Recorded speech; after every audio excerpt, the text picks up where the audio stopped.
Malam yang indah bagi sepasang pengantin yang akan melewati malam pertamanya.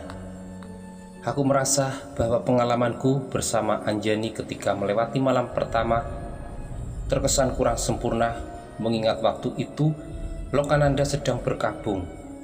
Tapi malam ini tidak ada pengganggu sama sekali. Aku akan melewatinya dan mengabadikan momen terindah ini. Betari tersipu malu ketika aku memandangi wajahnya yang cantik dan manis. Aku mengagumi kepribadiannya yang lugu dan kepolosan hatinya. Sentuhan yang terindah ketika tangan ini memberanikan diri meraba jemari lentik dan meremasnya.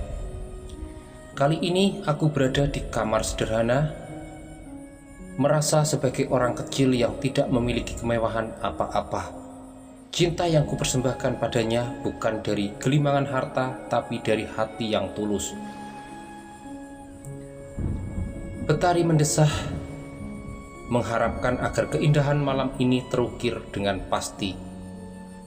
Aku tahu apa yang sedang ada di dalam hatinya. Kuartikan bahasa hati ini, kulampiaskan keluh kesah selama ini ke dalam lautan cinta dan kasih sayang dari seorang janda desa. Pernikahan mengikat hati antara aku dan Betari. Lewat tali perkawinan itu, cinta dan kasih sayangku disatukan resmi sepenuhnya atas diri seorang Betari yang sudah menyelamatkan nyawaku dari maut yang hampir menjemput. Keadaan malam menjadi berubah karena tiba-tiba hujan turun dengan derasnya. Suasana menjadi hening, gemuruh suara air hujan mengiringi bersatunya hati yang sedang dibakar oleh asmara yang membara. Bersama Betari, aku seperti menemukan cinta sejati. Memang kedua istriku sangat sayang dan perhatian, namun bersama wanita yang kampungan ini, hatiku merasa damai. Pagi yang indah ketika matahari mulai meninggi, para warga sedang bermandingan keringat di ladang-ladang mereka. Aku dan Betari justru memaduk cinta di sebuah lereng yang sangat tinggi penuh pesona. Bagaimana perasaanmu, Dinda, setelah di hatimu ada aku? Aku memulai pembicaraan dan memandangnya yang tersipu malu. Hamba sangat bahagia, Kanda. Hamba sama sekali tidak pernah menyangka jika secepat ini Kanda menikahi hamba. Tadinya hamba ragu atas niat paduka. Dengan malu, Betari mengutarakan isi hatinya. Apa yang kamu ragukan dariku? Hamba tidak bisa sepenuhnya mempercayai setiap ucapan laki-laki. Tapi ucapan Kanda waktu itu seperti sihir. Hamba tidak bisa berkata apa-apa selain menerima lamaran paduka. Betari tersipu malu, kelihatan lesung pipitnya yang menambah kecantikannya. Aku tidak bosan-bosannya memandang wajahnya yang ranum seperti rembulan purnama yang mengambang di angkasa. Dinda, aku percaya sepenuhnya padamu, tapi aku minta kesediaanmu untuk sowan ke Lokananda walaupun hanya sebentar. Bagaimanapun juga kamu harus berkenalan dengan kedua istri dan orang tuaku. Aku mengharap agar Betari mau datang ke Lokananda walau hanya sebentar saja untuk memperkenalkan diri, karena bagaimanapun juga saat ini ia termasuk keluarga istana Lokananda. Sebenarnya hanya itu yang hamba takutkan, Kanda. Jika sempat hamba masuk ke istana yang gemerlapan dan kemewahan dunia, hamba takut terjebur dan lupa akan nirwana. Maafkan hamba, Kanda. Lebih baik hamba tetap di sini. Betari tetap menolak untuk diajak ke Lokananda. Ia termasuk wanita yang luhur, berhati mulia, lebih mementingkan pengabdiannya kepada masyarakat daripada berdiam diri dalam gelimangan harta dan tinggal di dalam istana yang mewah. Aku tahu apa yang kamu maksudkan, tapi semua itu hanya untuk memperkenalkan diri. Setelah itu aku akan mengantarmu kembali ke desa ini. dan membangun desa ini menjadi lebih baik lagi, Dinda. Aku menjanjikan akan membangun desa itu karena di desa itulah istri seorang pangeran tinggal. Aku tidak tega melihatnya menderita sementara kedua istriku bermewah-mewahan di istana. Semua kebutuhan hidupnya tercukupi. Baiklah Kanda, tapi hanya sebentar saja. Setelah mengetahui dan mengenali semua keluarga Paduka, hamba mohon untuk diantar kembali ke Selo ini. Akhirnya dia mau juga dibawa ke istana dengan syarat segera kembali ke Selo setelah tahu keadaan istana Lokananda dan mengenali seluruh keluarga istana.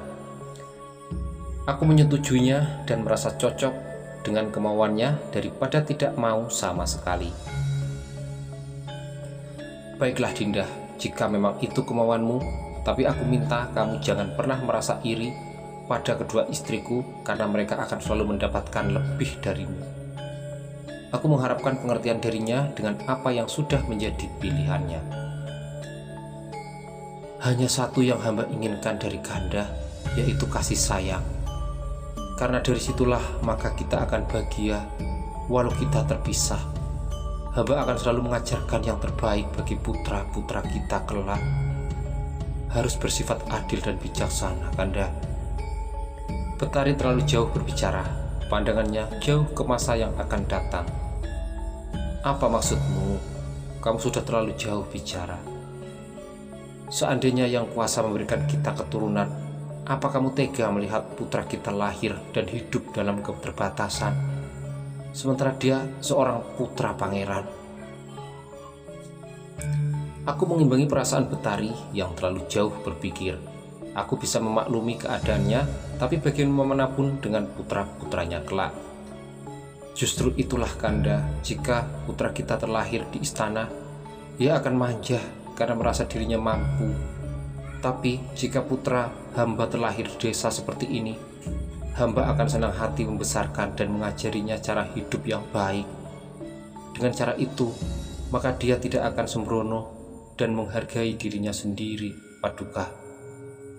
Polos, lugu, tapi benar. Aku salut dengan pemikiran istri ketigaku ini. Aku percaya padanya. Jika hidupku akan bahagia apabila selamanya bersama dengannya. Seandainya suatu saat nanti aku bisa keluar dari negeri dongeng ini, maka dialah yang akan aku bawa dan kuperkenalkan kepada orang tuaku. Bagaimanapun juga, Andita dan Roro tidak bisa ditinggalkan begitu saja. Mereka tetap akan aku bawa.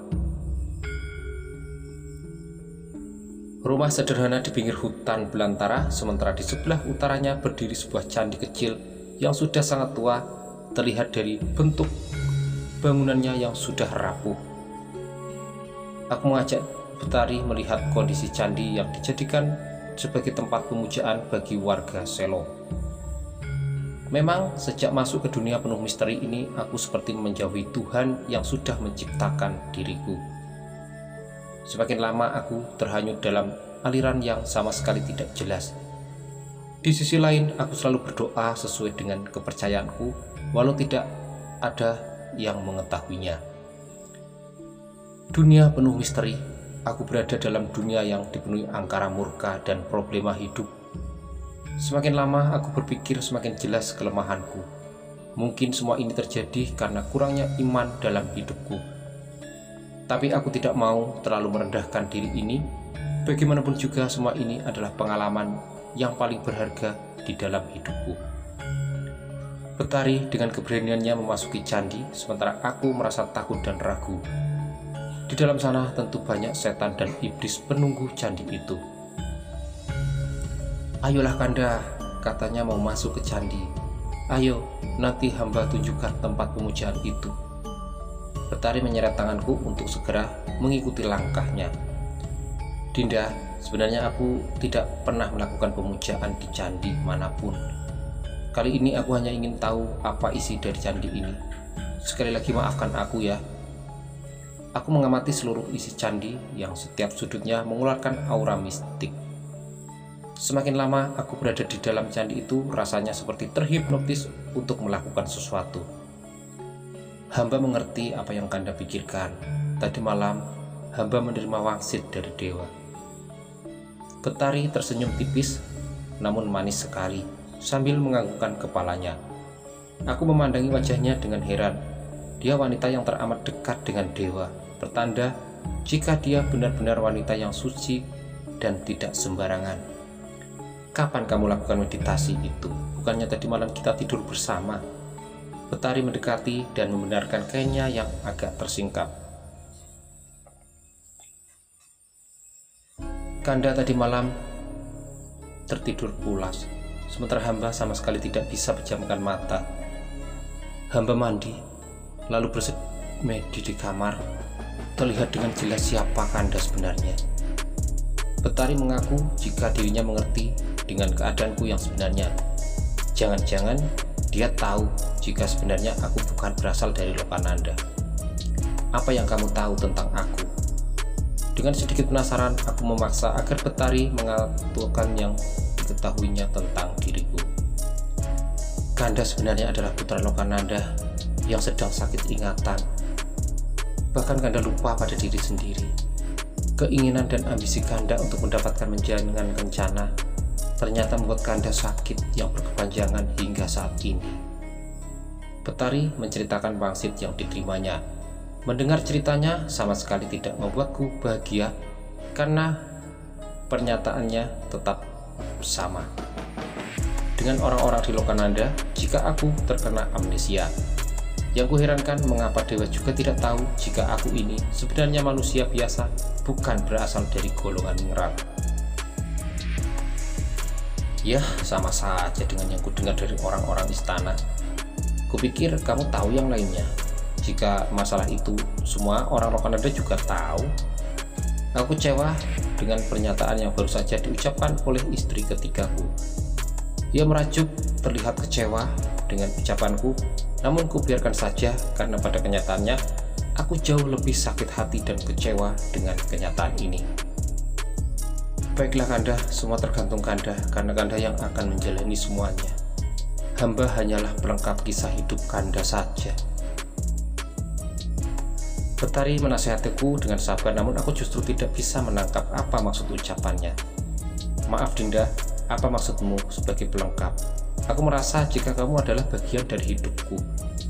Kita akan mempunyai keturunan dan itu akan berlangsung turun-temurun. Selamanya kita akan terikat dalam satu ikatan. Aku menyadarkan Betari jika pernikahan yang baru saja dilaksanakan bukanlah untuk main-main dan akan berlangsung hingga turun-temurun. Baiklah Kanda, mungkin lebih baik jika kita lupakan itu dan kita kerjakan yang lain lagi. Betari mengajak keluar dan berbicara dengan topik yang lain. Semakin lama bercerita tentang penyakitku, sama sekali tidak ada satupun orang yang bisa diajak kompromi.